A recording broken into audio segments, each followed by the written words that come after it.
Tu apa? Datang dekat signature market. Tak manis, pahit je terasa betul bau caramel tu naik.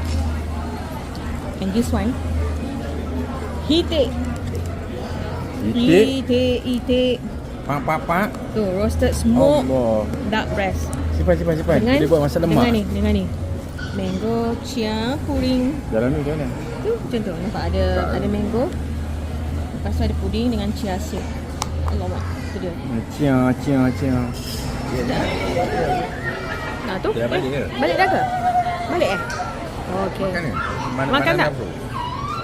Nak makan tak? Tapi mama dah bawa bekal kamu. Ya, tengoklah. Tu.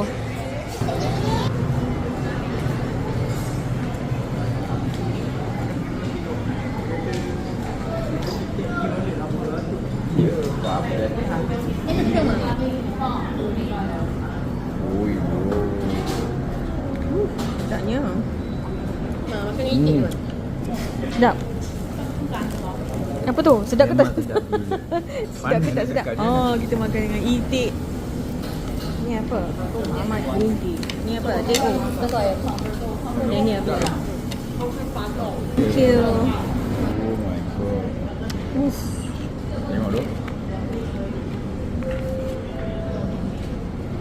Tak, dia makan macam ni lah best. Cendol macam ni. Rasa dulu. Thank you. Bismillah. Sedap. Ni sedap. Ada rasa hangit. Ini kan? Ni ke? Tu. Cili padu. Ciliak padiak. Hampa berdua. Dia je. Tandas.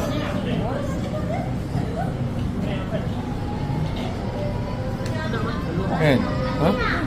Nasi tadi tak makan? Mirut. Si budak Ahmad. Pandai dia buat teh.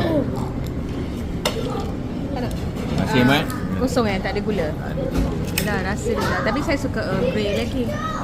Sedap ini. Cepat makan. Air kita pun dah banyak.